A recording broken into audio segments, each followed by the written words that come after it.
ጋዜጣዊ መግለጺ ናብ ኩሎም ዝምልከቶም ኣካላት ዕለት 19 ጥቅምቲ 2021 ካብ ምንቅስቓስ ስኒት ኤርትራ ጉጅለ መሪሕነት ኣወሃሃዲት ኮሚቴ ጉዳይ በርባዕተ ኤርትራውያን ተቃዋምቲ ጉጅለታት ንእገራታት በመድጋፍ ናብ ፕረዚደንት ባይደን ዝተጻሕፈ ሓባራዊ ደብዳቤ بعلت 5 ጥቅምቲ 2021 በቶም ኤርትራውያን ተቃወምቲ ተባሂሎም ዝተጸውዑ 4 ጉጅለታት ብሓባር ዝተኸተመ ደብዳቤ ተጻሒፋን ቀጺላውን ናብ ህዝቢ ተዘርጊሓ እታ ደብዳቤ ናብ ፕረዚደንት ሕቡራት መንግስታት ኣሜሪካ ሚስተር ጆ ባይደን ዝተላእከት ኮይና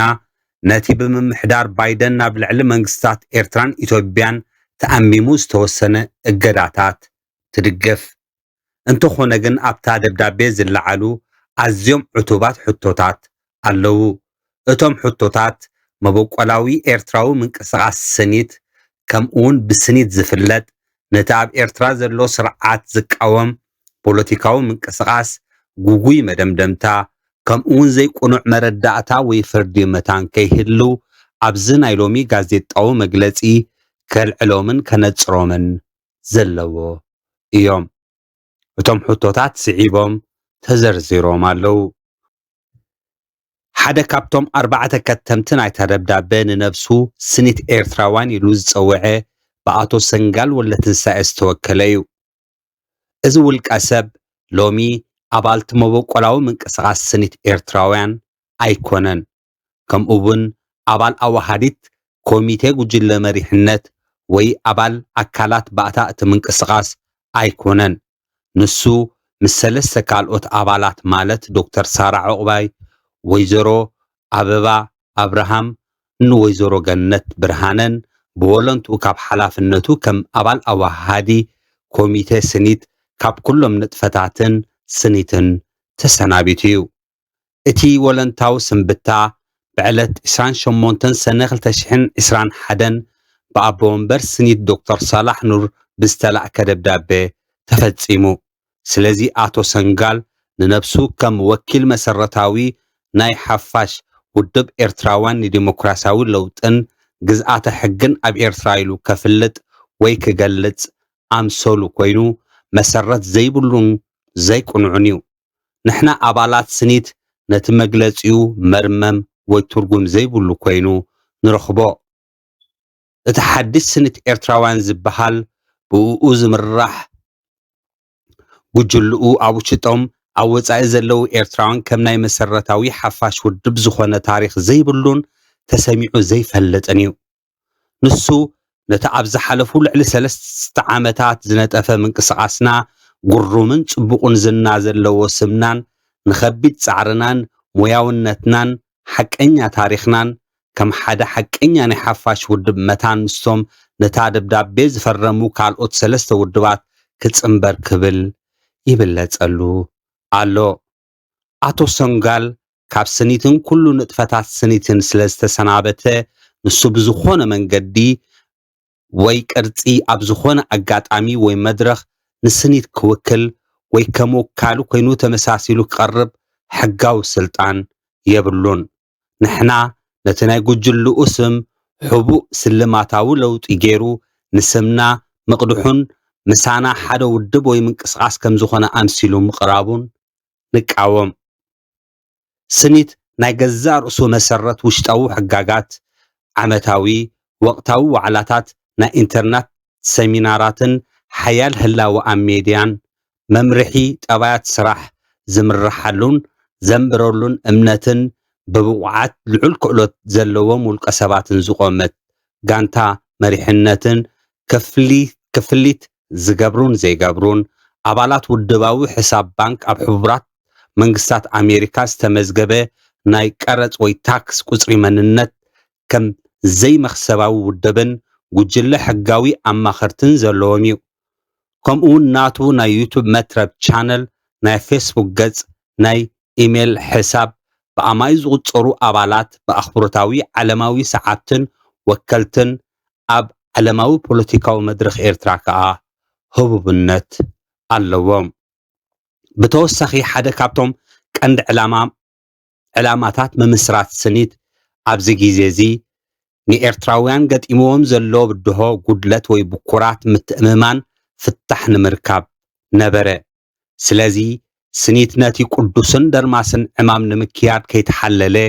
ክሰርሕ ከም ሓላፍነቱ ወሲድዎ ነቲ ጉዳይ ንምፍጻም ከዓ ኩለንትናዊ ኣቀራርባ ክወስድን መሪፁ። ስለዚ ኣብ ማእከል ኤርትራውያን ብስጉምቲ ሓቀኛ ምትእምማን ምህናፅ ዝብል ኣብ ዝሓለፉ ሓያሎ ዓመታት ኣቓልቦ ስራሕ ስኒት ኮይኑ ጸኒሑ። ንሕና ስኒት ሓንሳብ እንተደኣ እዚ ሕቶ ምትእምማን ተፈቲሑ ኩሎም ካልኦት ግድላት ብዝተሓተ ጻዕር ክፍትሑ ይኽእሉ እዮም ኢልና ንኣምን።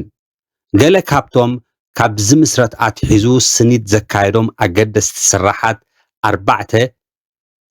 ንኤርትራን ኤርትራውያንን ገጢሞሞም ዘለዉ ብድሆታት ንምፍታሕ ዝዓለሙ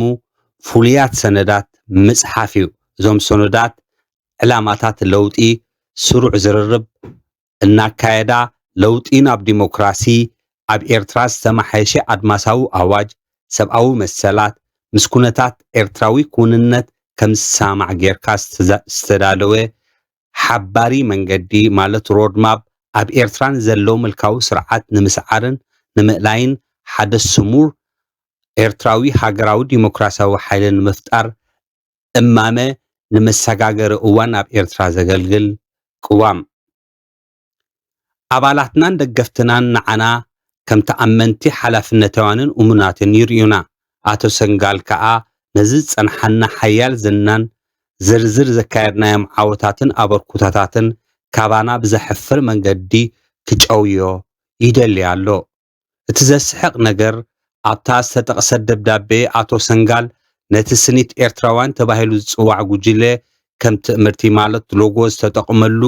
ኣቶ ሰንጋል ንትምህርትና ብዝተዛብዐ ኣገባብ ተጠቒሙሉ። ዕላምኡ ከዓ ከም ናትና ኣምሲሉ ንሰባት ንምግጋዩ። ንኣብነት ናይ ዓረብኛ ትርጉም ስኒት ዊፋቅ ዝብል ካባና ዝተወስደ እዩ። እቶም ኣብ ዓረብኛ ዘለዉ ቃላት ዝተሰባብሩን ዘይንበቡን እዮም። ካልእ ኣብቲ ትእምርቲ ዝተገብረ ትምየና ኣብቲ ናይ ትግርኛ ቃልሲ ስኒት ዝተጠቐመትሉ ክልተ እዋን ኣብታ ትእምርቲ ብምዝውታር ነታናትና መበቆላዊት ንምምሳል ወይ ንምቕዳሕ ፈቲኑ። ካልእ ኣቶ ሰንጋል ዝተጠቕመሉ ርኡይ ምትላል ኣብ ናትና ኣድራሻ ኢሜል ንምድንጋር ገይሩ። ከምቲ ናይ ጉጅልኡ ዝተባህለ ተጠቒሙሉ ንሕና ኣብ ዝሓለፉ ቁሩብ ዓመታት ሲኒት ኤሪትሪያ @gmail.com ዝብል ኣድራሻ ክንጥቀም ጸኒሕና። ኣቶ ሰንጋል ከዓ ልክዕ ነቲ ኣድራሻ ኢሜል ወሲዱ ሲኒት ኤሪትሪያ 2@gmail.com ኢሉ ክልተ እትብል ቁጽሪ ወሲኹ ተጠቒሙላ። እዚ ድማ ኮኔልካ ንህዝብ ንምትግላል ኮይኑ ዕላምኡ ካብቲ ዛጊት ንሕና ምስ ኤርትራውያን ዜጋታት ዘለና ጽቡቕ ዝናን ኣገባብ ርክክብን ንምውሳድን ንምምቓልን ዝሓለነ ይመስል። ስለዚ ንሕና መበቆላዋን መሪሕነትን ምንቅስቓስ ስኒትን ነታ ናብ ፕረዚደንት ሕቡራት መንግስታት ኣሜሪካ ሚስተር ጆ ባይደን ዝተላእከት ደብዳቤ ኣብ መጽሓፍ ዝኾነ ተራ ከም ዘይነበረና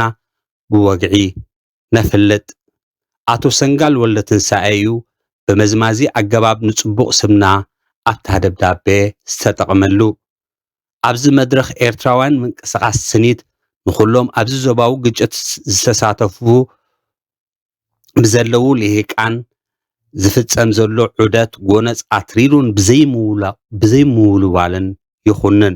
ብዘይምድንጓይን ሰላማዊ ፍታሕ ክረክብ ይጽውዕ። ምስ ሰላምታ ዶክተር ሰላሕ ኑር ኣቦ ወንበር ኤርትራዊ ምንቅስቓስ ስኒት 2021